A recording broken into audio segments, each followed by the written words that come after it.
আসসালামু আলাইকুম রহমতুল্লাহি ওবরকাতুহু। সম্মানিত দর্শক, আওয়ামী লীগ রাজনীতিতে ফিরে আসছে, এরকম একটা আশঙ্কা আওয়ামী বিরোধী যারা শক্তি রয়েছেন তাদের মধ্যে প্রবল আকার ধারণ করছে।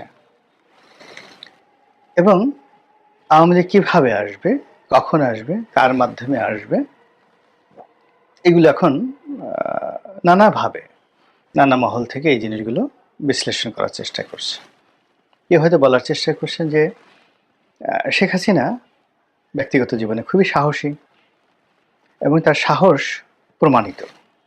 তিনি কেবল যে ১৫ বছর ক্ষমতায় বসে সাহস দেখিয়েছেন তা নয়, ক্ষমতার বাইরে বিরোধী দলীয় নেত্রী হিসেবে সাহস দেখিয়েছেন, রাজনৈতিক দলের নেত্রী হিসেবে, রাজপথের নেত্রী হিসেবে সাহস দেখিয়েছেন এবং তার জীবনে সফলতা ব্যর্থতার যেখানে যেখানেই হয়েছে যা কিছু সব ক্ষেত্রেই তিনি সাহস দেখিয়েছেন, সাহস হারা হননি। কয়েকটা উদাহরণ দিই, যেমন ধরুন এরশাদ জামানাতে তার সমাবেশের উপর গুলি চালানো হলো, প্রায় 18 জন একেবারে নির্বিচারে স্পট ডেথ চট্টগ্রামে। তো তিনি সাহস হারাননি, সেই এরশাদের সঙ্গে লড়াই করেছেন, সংগ্রাম করেছেন, আবার রাজনীতির প্রয়োজনে সেই এরশাদের সঙ্গে বন্ধুত্ব করেছেন, পলিটিক্যাল প্রয়োজনে। তো কাজেই তার এই যে সাহস এবং কৌশল, এবং সেই এরশাদকে ছলে বলে কৌশলে একেবারে কবরে যাওয়া পর্যন্ত যেভাবে তিনি তাকে রাজনীতি শিখিয়ে দিয়েছেন, তাহলে ওই যে 18 জন মানুষকে গুলি করে হত্যা করার যে পরিকল্পনা, তো সেটা তাকে আজীবন একেবারে মৃত্যু পর্যন্ত তাকে কিন্তু তাড়িত করেছে এরশাদ সাহেবকে। This is Sheikh Hasina. Second হলো 21শে আগস্টের গ্রেনেড হামলা, যারা দেখেছেন ওটা বিভৎস, ভীষণ রকম বিভৎস, নির্মম এবং নিষ্ঠুর, এবং যারা এই অপকর্ম করেছেন তারা সবাই অভিসম্পাতের যোগ্য। দুনিয়া এবং আখেরাতে তাদেরকে আল্লাহর বিচার এবং মানুষের বিচার দুটোই তাদের জন্য প্রযোজ্য। তারা কখনো ওই নির্মম কর্মকাণ্ডের দায় এড়াতে পারবেন না। আমরা জানি না কারা করেছে এই কর্মটি, কিন্তু এটা খুবই নিষ্ঠুর, খুবই নির্মম। এবং যেহেতু আমি সেই ঘটনার সাক্ষী, আমি জানি ওই দিন কী নির্মমতা ঘটেছিল এবং কী ধরনের ভীত সন্ত্রস্ত অবস্থা তৈরি হয়েছিল। নর্মালি আমাদের বাঙালির অ্যাভারেজ সাহস কী? অ্যাভারেজ সাহস হলো যে আপনার পাশে যদি একটা টায়ার, রিক্সার টায়ার ব্রাস্ট হয়, আপনি 3টা লাফ দেবেন। যদি বেবি ট্যাক্সির চাকা ব্রাস্ট হয়, আপনি পড়ে যাবেন। আর ট্রাকের চাকা যদি ব্রাস্ট হয়, আপনি এমন দৌড় দিবেন, অন্ততপক্ষে আধা কিলোমিটার দৌড়ানোর পরে আপনি চিন্তা করবেন যে আপনি কেন দৌড়ালেন। পুলিশ যদি গুলি করে, একটা পটকা যদি ফাটানো হয়, ককটেল ফাটানো হয়, বোমা ফাটানো হয়, তাহলে দৌড়াদৌড়িতে এমনভাবে শুরু হয়ে যায় যে আপনার ঘনিষ্ঠ বন্ধু দুইজনের গলায়, মানে গলাগলি করে আপনি দাঁড়িয়ে দাঁড়িয়ে কোনো সমাবেশ দেখছিলেন, পথে হাঁটছিলেন, হঠাৎ করে দেখা গেল পিছনে একটা ককটেল ফুটেছে। 1 মিনিট আপনি আপনার বন্ধুকে ভুলে যাবেন এবং একটা ধাক্কা দিয়ে তাকে পিছনে ফেলে ওরে বাবা গো, ওরে মা গো বলে দৌড়াবেন। এটা হলো একটা অ্যাভারেজ বাঙালির যে সাহস। 21শে আগস্টে যখন গ্রেনেড হামলা হলো, তখন প্রথমত এই যে দৌড় শুরু হলো, হাজার হাজার নেতাকর্মীর দৌড়, একজনের পায়ের নিচে পড়ে আর একজন আহত। দ্বিতীয়ত যেটা হলো সেটা হলো এই গ্রেনেডের যে স্প্লিন্টার দ্বারা তারা অনেকে আহত হলে ওখানে পড়ে গেলেন, রক্তাক্ত হলেন, অনেকের স্পট ডেথ হলো। এরপরে আবার গুলি চালানো হলো, ব্রাশ ফায়ার করা হলো শেখ হাসিনাকে টার্গেট করে। তো এত কিছুর মধ্যে তিনি ট্রাকের উপর দাঁড়ানো ছিলেন, সেখান থেকে নামলেন, তারপরে তার নিজের গাড়িতে উঠলেন। এটা যেন তেন সাহসের বিষয় নয়। যারা বলেন যে এটা শেখ হাসিনার পরিকল্পিত, যিনি বিএনপিকে বিপদে ফেলার জন্য এই কাজ করেছেন, আল্লাহর গজব তাদের জন্য অপরিহার্য, তাদের মস্তিষ্কের উপর ক্রিয়া পড়বে রীতিমতো। এখন এই যে 21শে আগস্টের যে গ্রেনেড হামলা, তারপরে ওনার যে আহাজারি, ওনার যে চিৎকার, ওনার চোখের যে আকুতি, ওনার কান্না, ওনার ক্রোধ একটু ভালো করে দেখেন তো, পৃথিবীর সবার মতামত নেন, সমস্ত মনোবিজ্ঞানীদের দেখান যে এর মধ্যে কোনো অভিনয় আছে নাকি। তো সেই অবস্থাতে তিনি সাহস হারা হননি। 1/11-এর সময় আপনারা জানেন যে তত্ত্বাবধায়ক সরকারের যে তৎকালীন যে মঈনুদ্দিন ফখরুদ্দিন সরকারের যে মাস্টার প্ল্যান, সেই মাস্টার প্ল্যান অনুযায়ী বেগম জিয়া চলে যাবেন। বেগম জিয়া চলে যাবেন, তারেক রহমান সাহেবকে আগেই পাঠিয়ে দেওয়া হয়েছে এবং বেগম জিয়া নীতিগতভাবে রাজি হয়েছেন এবং তিনি ব্যাগ ঠ্যাগ গুছিয়ে বসে আছেন, রেডি হয়ে আছেন। তো এই যে রেডি হয়ে আছেন, এই সময়টিতে মেজর আক্তার, এই যে বিখ্যাত মেজর আক্তার এমপি, তিনি সেখানে ঢুকলেন এবং বেগম জিয়াকে সেখান থেকে নেওয়ার জন্য তৎকালীন ডিজিএফআই এর ব্রিগেডিয়ার বাড়ি, সেখানে তিনি বসেছিলেন। তো বেগম জিয়া যাবেন, ঠিক এই সময়টাতে তার বাসায় ঢুকে মেজর আক্তার বললেন, ম্যাডাম আপনি একই কাজ করছেন, আপনি যদি এখন যান বিএনপি রাজনীতি শেষ হয়ে যাবে। এবং উনি দেখেন যে স্টাইলে কথা বলেন, সারা জীবনের জন্য বিএনপি রাজনীতি শেষ হয়ে যাবে এবং এই যারা আপনার বিরুদ্ধে চক্রান্ত করছে তারা লাভবান হবে। দ্বিতীয়ত, শেখ হাসিনা যদি বাংলাদেশে এসে যায় তাহলে টোটাল শেখ হাসিনার মানে এখন বাংলাদেশে আছে, আপনি চলে যান, সে যদি না যায় তাহলে পুরো রাজনীতিটা আওয়ামী লীগের থেকে যাবে, আপনি কি করবেন তখন? তো বেগম জিয়া প্রাজ্ঞ, তিনি বুঝলেন এবং তিনি সিদ্ধান্ত নিলেন তিনি যাবেন না। এবং এই কথা স্বয়ং ব্রিগেডিয়ার বাড়ি আপনার তিনি সাক্ষাৎকারে বলেছেন, টেলিভিশন সাক্ষাৎকারে বলেছেন। তো এখন বোঝার চেষ্টা করুন যে ওই অবস্থাতে শেখ হাসিনা কিন্তু ছিলেন এবং তিনি দেশের বাইরে ছিলেন, তাকে মানে বেগম জিয়াকে পাঠানো হবে এবং তাকে বাংলাদেশে আসতে দেওয়া হবে না। এই জন্য কি করা হলো, সমস্ত এয়ারলাইন্সের টিকিট তার কাটা ছিল, তিনি সেই টিকিটগুলোকে, এই সরকার বলল যে এয়ারলাইনগুলোকে নিষেধ করে দিল যে শেখ হাসিনাকে বহন করা যাবে না।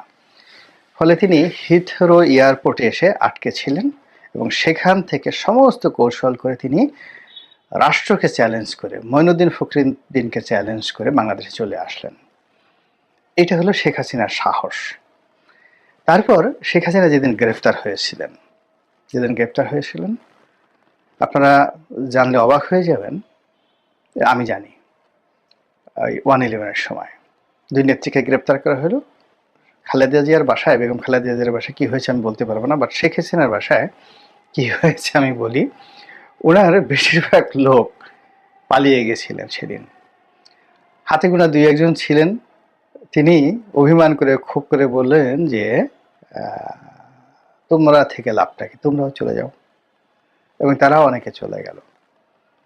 এরপর যুব মহিলা লীগের নাজমা থেকে শুরু করে অন্য সবাই যারা ছিলেন রাজনৈতিক নেতাকর্মী, এই তারা উপস্থিত হলেন সেখানে, কিন্তু ওনার যারা পার্সোনাল স্টাফ ছিল তারা কিন্তু সবাই পালিয়েছিলেন, কিন্তু উনি স্থিরভাবে বসেছিলেন এবং সেখান থেকে তাকে যে অপমান করে, যে কষ্ট দিয়ে সেই ঢাকা কোর্টে উঠানো হয়েছিল টানা হেসলা করে, এ দৃশ্য আমরা এখনো দেখি, কিন্তু তিনি কোনো অবস্থাতে সাহস হারা হননি।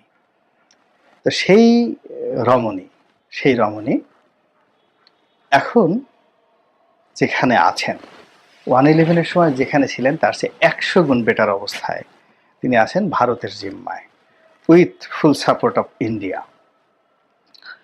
এবং 1971 সনে ইন্ডিয়া যে মানে অবস্থানে ছিল আন্তর্জাতিক প্রেক্ষাপটে, তার চেয়ে 100 গুণ ভালো প্রেক্ষাপটে এখন ইন্ডিয়া আছে।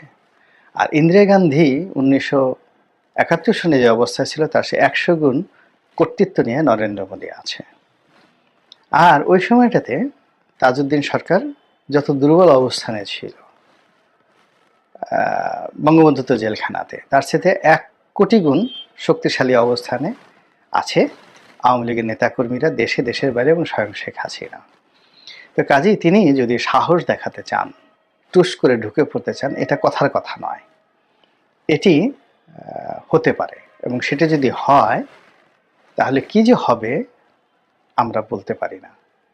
বাংলাদেশের রাজনীতিতে কিয়ামত হয়ে যাবে অথবা আওয়ামী লীগ পুনর্বাসিত হবে। যদি সে সেটা সাহসটা দেখায়, টিল নাও, আজকের দিনে। এখন সমস্যাটা হয়ে গেছে যে শেখ হাসিনা পালালেন কেন বা তিনি উড়ে গেলেন কেন? এটা একটা মিলিয়ন ডলারের প্রশ্ন। শেখ হাসিনার সাথে যারা ছিলেন এরকম প্রায় হাজার খানেক লোক, তারা খুবই নিরাপদে, কেউ এয়ারপোর্ট দিয়ে, কেউ সীমান্ত দিয়ে পালিয়ে গেলেন ভারতে, সিঙ্গাপুরে, ব্যাংককে, আমেরিকাতে। টাকা পয়সা, তাদের টাকা পয়সা তারা আগেই নিয়ে নিয়েছিল, এবং বাংলাদেশে তারা কেউ তাদের আত্মীয় স্বজনের বিপদে আপদে নেই। তো কাজে এখানে এই যে আওয়ামী লীগের 1000 শীর্ষ নেতাদেরকে, যাকে বলা হয় নিরাপদে পৌঁছে দেওয়া, যারা আওয়ামী লীগের মূল শক্তি এবং তাদের সবার হাতেই হাজার হাজার কোটি টাকা আছে। 2 নম্বরে হলো যে আওয়ামী লীগের কিছু নেতাকে গ্রেপ্তার দেখানো হয়েছে। এখন যাদেরকে গ্রেপ্তার দেখানো হয়েছে তাদেরকে আওয়ামী লীগ অনেক আগেই মাইনাস করতে চেয়েছিল, কিন্তু তারা এরকম একটা সিন্ডিকেট গড়ে তুলেছিলেন, সেই সিন্ডিকেশনের কারণে এদেরকে আসলে বাদ দেওয়া যায় নাই। তো এই লোকগুলো আওয়ামী লীগের খাতায় বাতিল মাল। সেই বাতিল মাল যারা আছেন তারাই বাংলাদেশে রয়েছেন, পালাতে পারেননি, এবং তাদের একটা বিরাট অংশকে গ্রেপ্তার করা হয়েছে। কিন্তু আওয়ামী লীগের যে সকল টাটকা, যাকে বলা হয় সম্পদ রয়েছে, বাতিল মাল বললাম আর টাটকা সম্পদ, তো টাটকা সম্পদ রয়েছেন, the asset, valuable asset, effective asset, যাদেরকে নিয়ে আওয়ামী লীগ মাঠে ময়দানে লড়াই সংগ্রাম করেছে এবং আগামীতে লড়াই সংগ্রাম করার স্বপ্ন দেখে, সেই মানুষগুলোকে নিরাপদে, নিশ্চিন্তে, নির্ভাবনায় পাঠিয়ে দেওয়া হয়েছে, এবং তারা সেখানে গিয়ে নির্ভাবনায় আছেন, কোনো রকম সমস্যা নেই। এখন তারা কি সেখানে বসে বসে আঙ্গুল চুষবেন? তারা কি সেখানে বসে বসে ডক্টর মোহাম্মদ ইউনূসের জন্য দোয়া করবেন? যা হা হা হা, এত ভালো মানুষ হয় না, ওনার শাসন আমলে আমরা এভাবে পালিয়ে এলাম, যদি বিএনপি আসতো আমাদেরকে এভাবে পালাতে দেওয়া হতো। কাজেই ডক্টর মোহাম্মদ ইউনূসের হায়াত আল্লাহ দারাজ করে দাও, হায়াত বৃদ্ধি করে দাও, তাকে হায়াতে তাইয়্যিবা দান করো।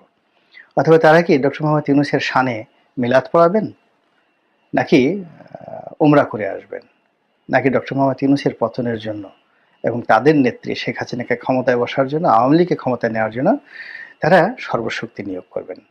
নিজেরাই চিন্তা করুন। এখন এই দুটো চিন্তার মধ্যে দেখুন, যেখানে প্রথম যে ভুলটা হয়ে গেছে সেটি হলো স্বয়ং শেখ হাসিনা যেভাবে নির্বিবাদে চলে গিয়েছেন, এই চলে যাওয়াটা শেখ হাসিনার জন্য ঠিক আছে।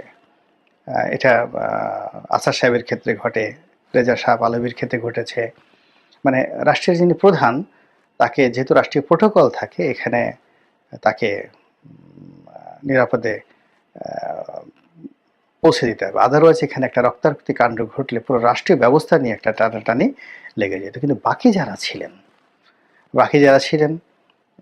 শেখ রেহানা ছিলেন, অন্যান্য তার আত্মীয় স্বজন ছিলেন, আরও অনেকে ছিলেন, তো ইচ্ছা করলে তাদেরকে যদি আটকানো যেত, তাহলে আজকে আওয়ামী লীগের যে ফিরে আসা নিয়ে আমাদের যে আতঙ্ক, আমাদের যে ভয়, আমাদের যে ক্যালকুলেশন, বা আমরা যে সকল কথাবার্তা বলছি, এই শর্টটা অনেকটা কমে যেত। এরপরের যে প্রসঙ্গ সেটি হলো, কেন বারবার আওয়ামী লীগের কথা আসছে, কেন আমরা বিএনপির কথা বলছি না, জামাতের কথা বলছি না, ডক্টর ইউনূসের কথা বলছি না? আমাদের এখন আসলে আওয়ামী লীগের নামই নেওয়া উচিত না, আওয়ামী লীগের নাম শুনলে আমাদের বমি করা উচিত। এর কারণ হলো যে আমরা সবাই এই দলটি দ্বারা এমনভাবে নির্যাতিত হয়েছি যে আগস্ট মাসের 5 তারিখের আগে অনেকে চেয়েছেন যে যে কোনো মূল্যে আওয়ামী লীগের পতন হোক। এমনকি অনেক লক্ষ লক্ষ মা বোনেরা, ভাই বোনেরা, দাদারা, চাচারা, তারা বলেছেন যে আল্লাহ, আমার জীবনের বিনিময়ে তুমি আজরাইলকে পাঠিয়ে আমাকে নিয়ে যাও, আমার সন্তানরা যেন